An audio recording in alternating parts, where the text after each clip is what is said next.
We're live. Rotate device. No. What is this now? I don't know. Now we look like a bunch of teenagers. Do it sideways so people can watch this on the TV. There we go.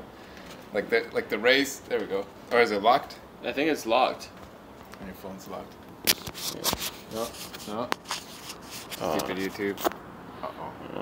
Okay. Well, I think this is like the way to do it somehow. And we are overexposed a little bit. Okay. Well, okay. Let's go to the couch. 1 second. Hey, everybody. All right. So who just finished watching the Azerbaijan Grand Prix? Azerbaijan. Azerbaijan. Okay. Wait. How great was that race? Rotate. Why does it keep saying that? Okay. Should I? It's the 21st century. No, I got auto rotate on. Okay, anyway, whatever. This is how you do it. Hey, everybody. Cheers. Danny and Javier from Flat Out Fever here. Yeah. How great was that race? We just finished. We literally just finished watching it. The second time. The second. We did watch it twice today. And my question was at the end of it, what are all the British journalists that were writing off Lance Stroll gonna write about now? Palmer. They're just gonna have to go straight back to the kill. No, They're just gonna kill him next. No, but he's gonna. Crofty has that exclusive contract with Palmer where he has to say something good about him every race. Anyway. Yeah. Yeah, no, that was an amazing race despite the red flag, despite the preponderance of safety cars. Yeah, there was 3 safety cars. Yes. Bunch of flags, bunch of yellow flags. Okay, here's what I wanted to talk about. I kind of think there should have been a black flag for Vettel, perhaps. Yes. That was a bit ridiculous. I think everybody kind of agrees that ought to have been a black flag. The only reason that really pushed me over was because at the end, in the post race, yeah, they asked him, what do you think, like, your actions, how they reflect for children that are watching this? And he's like, Formula One's kind of a sport for adults. Oh. It's a bit ridiculous of an answer. Yeah. Obviously, there's kids watching. Yeah, and there's more kids watching F1 now than ever before. Remember the little kid that was crying in the grandstands? That was, the Kimmy kid. Because the Ferrari crashed? How do you kid. think he felt this weekend? Come on, Vettel. Yeah. What are you doing, man? Yeah. And get on social media. Yeah, then you're gonna spew all this ridiculous shit, and everybody will be able to like get back to you right away. Yeah, exactly. And no, but okay. So here's one thing that I thought. Yeah. So we know, and like I've been guilty of this too, like as much as anybody else. But we've said, listen, this FIA rule that everybody has to unlap themselves after during a safety car. Yeah, like at the end of a safety car period, last bit is where all the lap drivers can unlap themselves. Right. And we've said that thing is bullshit because it is. Like it is. There's bullshit aspects to it. It weighs a lot. But if we hadn't had that, if that rule hadn't been in place, we wouldn't have had Bottas in second place. Yeah. As simple, clear cut as that. I said Bottas during the race, it has to be the same fairness for everybody because no matter how far back you are, if you're not lapped, you still get to catch up to the pace of the rest of the cars. Right. In this case, I don't know if it was the safety car wasn't going fast enough or if it wasn't fast enough for this specific circuit, perhaps. Mm-hmm. But I don't know, like maybe they should have used the virtual safety car. I don't know. Somebody just said like on the chat, "Well done, Baku." It was well done. This year, unlike last year, was well done. I said since last year's race, everyone's criticism was crazy. There was a lot of crazy action in GP2 race last year, where the F2 race last year was kind of like the Formula 1 race this year, action level and crashes and stuff. Yeah, but there were a bunch of silly crashes. Everybody was tiptoeing the race. Right? Yeah. Last year in GP2 there were a bunch of silly crashes that F1 drivers wanted to avoid.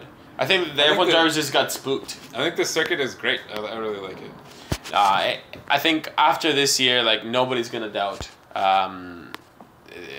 the Baku City circuit. No. It produced some amazing racing. It produced Mariah Carey showed up. Yeah. The Black Eyed Peas. Yeah. Okay. What more do you want? When we were at the screening, right? Yeah. One of the things that one of the guys said is that, listen, like, we were thinking this and actually just about everybody, like Danny Ricciardo even was like, you know, we were supposed to have this kind of race last year, as in everybody was expecting something good to happen last year, and it didn't. No. But now we have every single opportunity for it because people know what to expect, because drivers know what they're getting into now. Yeah, with that I guess race. so, yeah.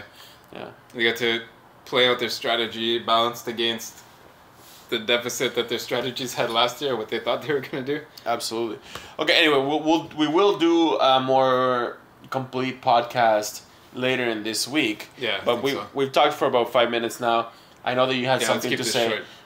And you had something to say about Sauber.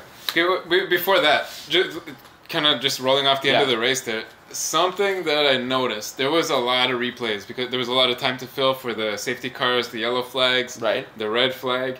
They showed a lot of replays of the little various collisions up to the first half of the race when those safety cars were happening. Yeah. One that they didn't show, go back, anyone that has the race, go back and check on the third or fourth lap. One of the cars comes around the corner. It happened so quickly I didn't catch fully who it was. I think it was a Ferrari. Came around the corner, the first or second corner, and a big chunk of carbon fiber bounced off the front of the car. It was Kimi Räikkönen. And Yeah. and Brundle was like, "Oh, that could have been And, dangerous." yeah, the they- massive and they that." never talked about They it. did not go back. They did not talk about it. Formula One must have a lawyer in the TV room and said, "Don't show that! Don't show it again! Don't show it again!" Because they're gonna man, taste. there was other shit that was happening too. There was, but that could have seriously hurt somebody, and they're gonna be testing the shield in Monza. Oh, And- so and- yeah, what's this thing with the shield? Yeah. Yeah, they're gonna be testing the shield in Monza, and I'm still of the belief that deep down, everybody involved at the very top, all the way down to the drivers, even the ones that don't say it, maybe not a handful of them that don't say it, they don't want that. The halo or the shield, No. they don't want head protection. No. They've been driving since they were 7 years old with no head protection on a Yeah. go-kart. Your body's open. Yeah. So I don't know. I think that's partly why they didn't show it. Because they could have shown that a bunch. True. If you go back and it was a big chunk of carbon fiber like It was. this, It was. bounced almost off someone's face, going around 100 kilometers an hour, that would not feel good. No, not at all. So yeah, okay. So what I was gonna say about Manisha Kaltenborn, I saw this interview shown 3 times with Sky over the weekend. So check it out. This was during the the start of the weekend interviews. Yeah. This guy first talked to Marcus Ericsson, or they showed his interview first and said, Because the allegations are that because the money's coming from him, the people that back him up with the money have been pissed off that Verline, notwithstanding the fact that he's a better driver, has Ted- been getting more attention. and Ted hinted that he's been getting the better performing parts on his car. Yeah. So obviously they put all the parts on a test bed and see, which ones is 3% better, even though they're built to the same. It's gonna be nothing. Oh, yeah.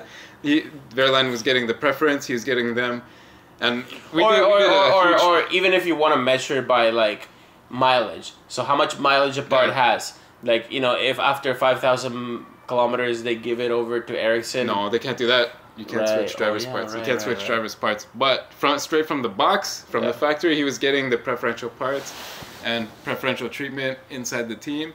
And a few months ago, we talked for like an hour about Ericsson's backers, the Tetra Pak company. Well, yeah. Well, it's Longbow Finance, but through a series of shell companies, it's really like the Tetra Pak family. Tetra Pak family, yeah. I don't know what their name is. They're but not they're not Tetra Pak. They're Tetra Paks, but they're the Tetra Pak dynasty, I guess. Yeah, the packing dynasty. But they are Swedish and they're backing A Marcus Swedish driver, Ericsson. which And- makes sense. And then, as soon as that little interview was finished, they cut over to Verline and said, what do you think about this? Manisha Kaltenborn's lost her seat as the team principal, and he said, what are you gonna do now? What are you gonna do now? And he said, I have everything for her to thank. She brought me into this team. She's helped me. She helped me the most when I was injured. I told her I'll never forget this. So I kind of think Ericsson's partners got the money behind them. They say now, like, Manisha Kaltenborn is kind of pulling the strings at the team as the team principal. Verline is her guy, and she's got the power in that little political structure of Sauber to get him the preferential treatment, even though the money's coming from the other side. Right. And those guys probably have enough chair seats, however their structure works inside the team, to say, listen, we need somebody else in the front seat who's going to be less biased, We got a lot of money invested here. We need to bring Sauber to the top, and we need both drivers to be equal right now. Right. To do this, talk a whole bunch of bullshit, and then Verlaine's lost his right-hand woman there who was helping him out.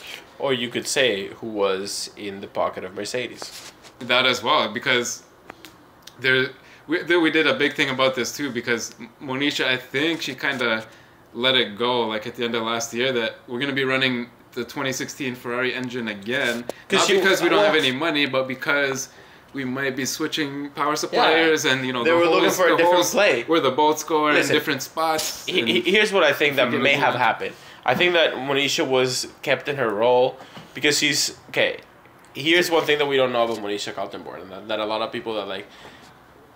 Before... Okay. She's been at Sauber since before she became a team principal. Before that, yeah, she was like the main lawyer. She was like the lawyer, like the chief. She worked lawyer for Peter Sauber. For Peter Sauber, right? Exactly. And she's there's no doubt that she's a very, very wise, very, very savvy woman.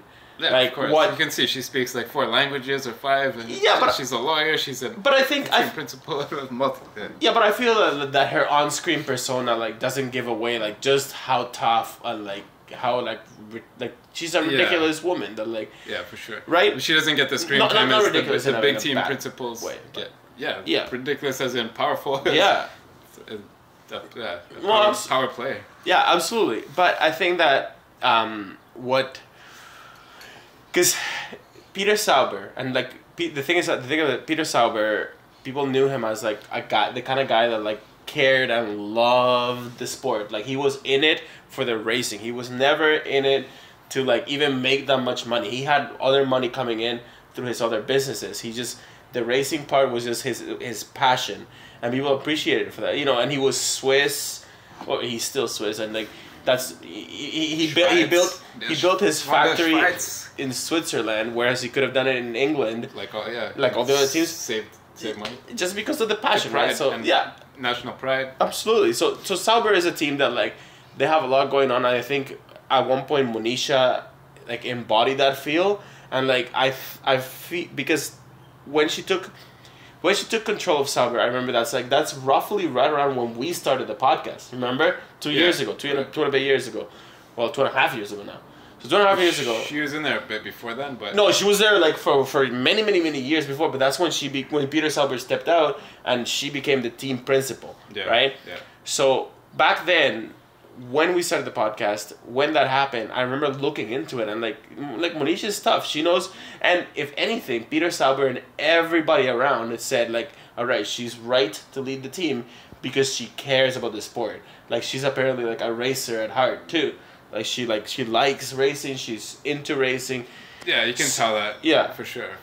When she talks. Yeah, exactly. She's passionate about it. So she's out there. She's being the only like female team principal. She joined these all like women in racing organizations. She was the first one, I guess. Yeah. Right. Bottom line is she's not just gonna like. It wasn't because she's not fit for the job. I think that she got let go. I think there's definitely like the fact her pedigree. When you look at her career, when you look at the fact that racing is pretty much her life, even though she like went to school for a lawyer, I think you can definitely tell that if she's leaving Sauber, it's not because she wants to leave Sauber, because she like thinks her life there is done. I think the Swedish Tetra Pak dudes had to have pushed her out. Just to rewatch that interview again. But it's like a 3-minute clip of she's just Ericsson and Verlaine and both talking about Ericsson's like, no, it's not true. That's not how this team is working. Yeah. He should be holding a little apple juice box, Tetra Pak, every time he's on camera sipping it. He's like, just don't. Yeah. Just to remind everybody where the money's from. Yeah, where his bias lies as well. Mm-hmm. Absolutely. Yeah, so I mean, but at the end of the day, she hasn't been performing, and maybe she stayed in the team because she promised them a good deal, and if you were a good deal, that's why they're running they're sacrificing a whole year. Fine, they might be getting a good deal, but listen. But now we don't know if it's Mercedes or Honda. It is gonna be Honda. It's gonna be Honda. I thought it was. That's what we've been saying the whole time, but there's been hints now. Might be Mercedes. True. Honda hasn't done shit. But we all know that story. All right, well, maybe Williams is gonna be running Honda next year. all right, let's cut it here for now, and let's say that stay tuned later this week or at some point soon. We will do another like proper show with Mike and everything else. Yeah, we should be able to sit down. All right, see you guys later. Cheers. Watch the race again.